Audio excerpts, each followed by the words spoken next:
Wolfpack, what is going on? It's your boy, the Wolf of Roto Street, RotoStreetJournal.com. We breed and feed fantasy wolves here with an early edition of your Week 13 injuries and Week 14 waiver wire show. I didn't really announce this one was going to happen live, but with the games at 5 o'clock tonight and then also another game right after at 8 o'clock, there was no time to get it in our usual 7:30 slot. Like a Monday night football kickoff is the usual gist of this show. But ultimately, Monday night's kicking off at 5 o'clock because this is just the craziest year of all time. So if you're live, thank you so much for just catching us on the cuff here. If not, and you're catching the replay, awesome. Thank you so much as well. We're going to bring you some quick, about 15 minutes or so of analysis of the injuries of the waiver wire that you need to know, and then answer any questions you guys have. I know we have 3 matchups still slated to go here, so if we get any questions, I would be more than happy to answer those as well. And anybody tuned in, if you don't mind hitting that thumbs up button, helping us get out to more people, YouTube, Facebook, Periscope, wherever you're at, would be greatly appreciated. But let's cover real quick some injuries, some of them breaking today and not actually part of the game action, that being the Panthers placing DJ Moore and Curtis Samuel on their COVID list. That has some pretty huge implications for Week 14 if they shouldn't play. Obviously, Bridgewater, not the most appealing quarterback, but in 2 QB leagues, he can certainly be used. And when he has his full complement of weapons, this Joe Brady offense can really hum at different times, even as limited as he is and pathetic as he can be from time to time. So removing 2 of the key options here, 2 of the best run after the catch receivers from this offense would have huge implications down the stretch. Robbie Anderson would obviously become a monster target hog. And then behind them, Ian Thomas might see the target share. It probably would just trickle down to the running backs. I don't even honestly know who their 5th string receivers are at this point because it's been such a dominant trio of these 3. So I would expect the running backs to really pick up the slack. Maybe Ian Thomas picks up a handful of catches and Robbie Anderson would just light it up with these few absences. But there's no word yet. Are they the close contacts? Are they the ones that actually have it? If they are close contacts, they would be eligible to come off by Sunday. So we shall see. But one guy that would pick up a ton of that slack will be Christian McCaffrey. It sounds like he should be good to go. Matt Rule is hopeful that he can return in Week 14, although we've also seen he's hopeful and optimistic and can't wait and thinks it's time for about 4 weeks now. So I'm not going to take this one as any type of truth until I see him on the field with Christian McCaffrey, that shoulder injury. Rule did say there's nothing to make me think he's not going to be ready to go. And they say, we're going to limit his work when he comes back. But last time they said that, he played nearly all the snaps, 71%, had 18 of the 19 backfield carries, 10 targets. I mean, monstrous workload. And I imagine he'd be right back into that. He'll be right in the conversation for your number 1 overall running back. I mean, Dalvin Cook, Derrick Henry, you got all those guys week to week. But against Denver, not a strong run D by any means. We could have a great setup for Christian McCaffrey, especially if these other receivers don't make their way off the COVID list. So just something to track for there. In terms of actually injuries coming in Week 13, Frank Gore got concussed, and that's really the headliner. So that tells you that there's not all that much injury news to analyze here. But he was ruled out for the remainder of Week 13 with that concussion, leading to a massive breakup for probably the top waiver wire, at least top waiver wire running back, maybe even top overall waiver wire player this week, Ty Johnson. We're going to dig into him in a little bit, but huge 22 carries, over 100 yards and a score. Massive day in Gore's absence. Could be a stretch run monster with a pretty easy schedule. We'll talk about him a little bit later. A few crises were avoided, though, on the injury front. A.J. Brown looked like it was going to be bad. Non-contact, went down, grabbed right around his Achilles area. Thank God he just got up, jogged off on his own power, and did return to the game. Didn't look nearly as effective. Early on, he was ripping through that defense on like 53-yard catch. And it just did not have that same explosion. We saw Corey Davis end up becoming that top target the rest of the day. Crazy 12 targets, like 150 yards, and monster day for Corey Davis. But A.J. Brown did return. Certainly was not like an Achilles or anything that it looked like it might originally be. They're deeming it like an ankle sprain at this point. But the fact that he returned and played tells you he should be good to go moving forward. Just something to monitor, as is Brandon Cooks, who did get evaluated for a concussion. Obviously, that's terrifying for a guy with his history. Thankfully, he did return to the game. I had a few catches, so he looked like he was fine to go as well, as did Tyler Lockett, who also was evaluated for a concussion, went to the blue tent, but did return to the field and made some catches, looked fine as well. Looking ahead to this week, Other injuries were Daniel Jones. He did not play, but he should have, quote, every opportunity, whatever the fuck that makes. Thank you, Joe Judge. For this Giants team that just pulled off a crazy upset. Can't believe it myself, even still. Colt McCoy, though, did enough, but 105 yards of passing. I mean, come on. We definitely want, as fantasy fans, Daniel Jones, and that's not great, but certainly better than a Colt McCoy-led attack for Darius Slayton. For sure, for Darius Slayton, the deep ball, so crucial to his game. He wasn't there. Even Shepard had no such luck with Colt McCoy. We'd all love to see, he got the win, he got the game done, but we want Daniel Jones back. It doesn't look like Josh Jacobs, who did not practice at all, is set to just return this week. That's unfortunate. We'll see if he gets in any limited sessions. It is certainly a juicy matchup coming up here. But Devontae Booker didn't take advantage of the juicy matchup against the Jets. So why should they take advantage of the remaining easy slate? 16 carries, 50 yards. Hideous for Booker. One catch. Worked in like a committee with Rashard and Theo Riddick on passing downs. Just a hideous, embarrassing effort. And the fact that Jacobs didn't practice at all means we're probably going to get another three-headed gross committee again this week. And it's just a situation I will be avoiding completely. And last but not least, could Kenny Golladay and DeAndre Swift be returning? We loved what we saw from the Lions. We're going to talk about them in detail. We'll talk about Quentin Cephas and some other potential pickups. But 402 yards, 3 touchdowns for Matthew Stafford, season high in yards, season high 9.6 yards per attempt. They were slinging deep like we saw under Darrell Bevell last year. And he's obviously still the same OC, but maybe the reins have been, now that they're completely his, there's no looming fat Jabba the Hutt presence of Matt Patricia just, you can't run your fast pace. They clearly were pushing the pace. They clearly were pushing the ball downfield, aggressive, and it would be amazing to see what this offense could look like with Kenny Golladay and DeAndre Swift, two very dangerous passing game weapons inserted back into the lineup. So we're hoping they return. We're hoping Swift becomes the human he once was. I mean, clearly those terrifying reports from Adrian Peterson about him just not being the same guy, not bopping around. Something to monitor. Hopefully he regains that from that weird concussion. We don't want any type of lingering brain injuries here. So let's prayers up for DeAndre Swift. Hopefully Golladay can finally make it back. We got Green Bay on the docket, so both of those guys will be in solid spots, in particular Swift against a porous Swiss cheese run defense. So that's all I have for injuries. We're going to quickly rip through the waivers, but I do want to check. We have a couple questions in here. So, I got to rip through these just to keep the show in line with the podcast and everything. So let's talk real quick. Who could you stash tonight ahead of the games? One being Carolina defense, in my opinion, probably the top defense to stash right now. They've put up 17 and 19 in their last 2 games.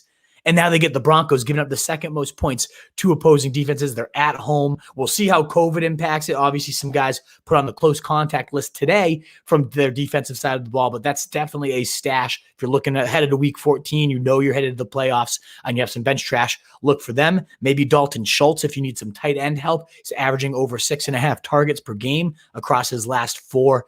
Been a top 11, 9, 13, 7 points. Nothing great, nothing sexy, but 6, 4, 4, and 5 catches across those games. I mean, the volume's there. Maybe he finds the end zone and gets you a useful stat line. You could stash him if you need a tight end ahead of time. Tonight, Jordan Reed, another guy. If you want to bridge to maybe, let's say, George Kittle, who's returning in potentially week 15. Oh, God, if he's out there, George Kittle, just don't even listen to the rest of the show. Go get him and thank me later. Week 15 against Dallas, if you can make it there, it's looking like Kittle could be back, which would be insane value if you can just get him off the waiver wire. And last but not least, Gabriel Davis is playing that deep threat for this Bills offense. So just someone to check there. Now, moving on to the actual pickups from this week, Keke Coutee has to be the number one on everybody's list. We haven't seen anything useful from this guy in a year, 2 years almost now, and he comes right into an increased role and thrives. As every time he's been asked and his number's been called, it seems like he always thrives. 2 11 catch games as a rookie, setting a record for his first ever game. And then 8 catches on 9 targets, 141 yards in their loss. Became the de facto number one, it seemed, though. Brandon Cooks, he's still the top dog here. Let's be real. But ultimately, Keke Coutee did get in some serious work, played the third most snaps. The actual leader in snaps was Chad Hansen, whoever the fuck that is, who also had a decent day. So if you missed out on Coutee last week, maybe you want a piece of this offense because it looked like Watson's still going to be able to sling, over 300-something yards for Watson, despite having no real weapons. Keke Coutee being one of the biggest weapons there, though. The schedule is tough moving forward. Chicago, Indianapolis, both tough matchups, but then Cincy in week 16. If he's still rolling and you're still rolling by then, Coutee could be a monster play for week 16. Probably a more consistent guy, a guy I'd rather have. Tim Patrick, 21%, has all 4 of his catches come on in, 44 yards and 2 scores, a beautiful toe tapper, great body control. I mean, he makes these huge degree of difficulty catches that suggest he's a stud, and the numbers suggest he's a stud. 14, 23, 14 points, 7 points against Kansas City after he got ejected in the first half, then 13, 10, 17, 0 in a game where nobody caught a ball because they had no quarterback, and then 20. I mean, double digits in every single game except the one he got ejected from, and he was probably going to score double digits that week. But a top 36 across so many of those, was wide receiver 11 so far this week.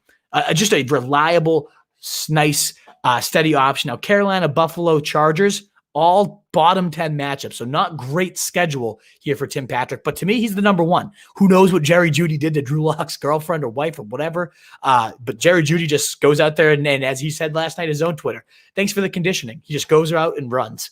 And that's about it. Gets no targets. Don't understand it. Guys honestly running wide open most of the game. But hey, I'm not the quarterback. Drew Lock clearly has something against him at this point. But if you're also looking at receiver and you miss out on Tim Patrick and Coutee, my third option would be Rashard Higgins, who's only 8% owned, just thrives as this passing offense just explodes. Baker Mayfield, what a day for the guy. Hey, he's also out there, Baker Mayfield, in 35, 40% of the league. The schedule is not all that scary. They do get Baltimore next week, though. That is the worst of the matchups moving forward. I would probably not be using Higgins or any Baltimore Cleveland passing game options this coming week against Baltimore. But then you get the Giants, then you get the Jets, 2 green light matchups, smash play. Higgins led the team in snaps among receivers. Jarvis Landry's doing his thing. He's looking healthy. He's clearly the number one, but that's helping Higgins get wide open. Now, this offense is tricky, especially the passing game, to ever rely on because they love to just bleed the clock, run it on out. But Higgins is looking like a viable flex option if you're really desperate heading into your playoffs. Now, if you need a quarterback, 2 quarterback leagues, Jalen Hurts. We already talked about Trubisky last week. We're not going to repeat ourselves, but his schedule, a joke. If you already missed out on Trubisky, though, looks like Hurts is taking over. He accounted for 109 yards through the air, 29 yards on the ground, and just over a quarter or so of work. So he was right on pace for around 400 total yards right there, including some really nice Konami points. He's mobile. He gets through the reads fast. Just looked significantly better in every facet of the game than Wentz. Nice 10 points again in a quarter. The guy had 25, 30-point ceiling written all over him and now gets New Orleans, Arizona, and Dallas. Nothing too threatening or daunting about any of those games. New Orleans defense has been playing pretty well, but still worth checking him out if you are needy at your quarterback position. But at running back, my number one pickup probably of any position and of everybody the week would be Ty Johnson. Takes over for Frank Gore with that concussion, as we talked about. And he has 22 carries, 104 yards, and a score. Also runs the most routes out of the backfield with 14 of them. Was the every down back in every sense of the word. 39 snaps compared to 19 for Josh Adams, 2 for Frank Gore before he got knocked out.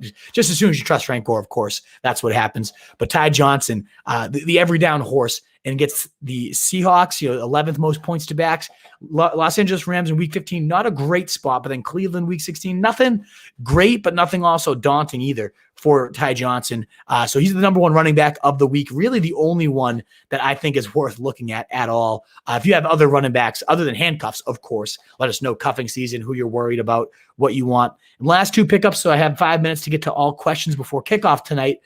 Cole Kmet is probably my favorite tight end pickup of the week. He plays 54 snaps compared to 34 for Jimmy Graham, becomes pretty much the every down guy. Graham goes catchless. I don't even know if he had a target. Yeah, 1 target on the week for Jimmy Graham, whereas Cole Kmet gets 7, hauls in 5 for 37 yards and a score. It seems like the Bears really want to give this guy a tryout down the stretch. What do we have in this rookie? The top-ranked tight end by most drafters coming into last year. has a great game, has a great showing. And last was Anthony Firkser, only 9% owned. Kells 5 of his 7 targets for 51 yards. Nice PPR day. Sure, a lot of that was because of garbage time, the setup for them with Cleveland building such a huge lead. But you also get Firkser facing off against Jacksonville next week. If this Jonnu Smith injury lingers, I think another 50-yard and maybe a touchdown this time. Pruitt vulturing him twice. Ugh. Firkser could definitely find the end zone. He's missed on a wide open one from Ryan Tannehill. Alrighty, folks, let me get to whatever I can for you. Any defenses other than the Panthers that may be a good playoff stash? I've seen the Bucs getting cut a lot because they had the bye week this week, and Minnesota coming up. Don't mind them at all. Okay, cool whip. Go Bills, says Cody Hoxie. Pick up San Fran D. I mean, you could. They have, Washington next week, so that's a nice D stash right there. Again, I like Carolina more, but I don't mind San Fran at all. Van Deventer went with Dobbins over Hunt and Sanders. Killed me, LOL. I need 40+ from Dobbins. Holy shit. Bass and Bills, but that's not awful. Yes, he has Snell going too. Hunt and Sanders didn't kill it, so I guess you made the right call, right, if you need these points. So I don't mind the play. Let's see what happens, Van Deventer. Prayers up for the fullback over here. Let's get it. Marvin Hall, Wade from the Lions. Yep, exactly. Picked up by the Browns. Interesting, Austin. I was going to say that's for your boy Quintus Sheffis. Austin could be big news. But, yeah, I don't mind that. I picked Chark over Corey. Oof, that is brutal. That's what will kill you right there. Debo or McLaurin tonight, full PPI. I got to go McLaurin no matter what, fella. I love Debo. Don't get me wrong. But I'm going to go McLaurin there. He's just been such a stud. Anthony Fella, you got to go. So, yeah, we got some agreements there. We got some fuck Andy Reid's, probably related to Clyde Edwards-Helaire, just doing nothing. Brutal stuff, Kyle Toons. Sorry for that one. That's brutal. Frank Gore getting concussed, might lose the week. Yeah, that's horrible. 3 points with Tyler Bass going against Mostert. I don't feel great about it. I also want Tyler Bass to blow because I'm facing him. Sorry, Moreno. I always want your team to win, but I don't want it to be because of Tyler Bass. Yeah, that Jacobs injury, brutal timing for it. Say what, Cephas? Yeah, that's your guy, man. He blew it up. Great call by you and the lady this weekend to get him in your DraftKings when you have so many good options. Indeed, sir. Would you drop McKissick for Johnson? I think I would, Cody, just because you have the upside of a true every down back. McKissick's such a game flow guy. So, yeah, I think I would do that for sure. Ty Johnson over Cam Akers? No, I would go Cam Akers first. I mean, that guy, full backfield takeover. What was it, 21 of like the 25 carries for the backfield? I have all the stats here, week 13 stock watch on him. 52 snaps compared to 17 and 13 for Malcolm Brown and Henderson, respectively. 21 of the 28 carries, 72 yards and a score. Gets 7 carries inside the 10, so no Malcolm Brown vulturing. I fucking love it. There we go. Led me to a number 1 spot. I love it. Sanders is a liability. Marco, absolutely liability. I would trust Gaskin and every down back. Much safer. I appreciate you thanking me. Thank you for always tuning in. Love you. I'm on bye week 14. San Fran plays Dallas. I like that. That's a great one. They both got the buys. I like it. Austin, both your buys. There you go. Lost because of Herbert. Herbert's a motherfucker, isn't he? And Sanders. Brutal. 2 of the biggest duds of the week. You need Diggs to get 4 more points than Gibson and Josh Allen. Probably not happening there, especially because you're tied to Josh Allen, right, Anthony? That's brutal. Going into the playoffs, 7-5, second place. Although you still you're getting into the playoffs, so you know what? No complaints. Tannehill, big play this week. Yeah, I think we called you Tannehill. He crushed it for you, Connor. I love it. Oh, we got the exclamation. There we go. It's like, why is that a question? Love it. Good call all around. Was huge on Tannehill. I'm glad it panned out for you, my dude. Austin, how do you feel about Arizona defense rest of the season? I actually don't know what their schedule is. Let me look it up for you because that's the last question we have, and then it's on to football doubleheader Monday night. I fucking love it, guys. Let's get it. The weirdest season of all. But Arizona defense, Cardinals. Let's look at what they have. I don't know the matchups off the top of my head, my good sir. They got the Giants, Philly, and San Fran. I mean, all bottom 10 in terms of points allowed. I like it. Austin. Awesome stuff. Good team to toss out there for sure.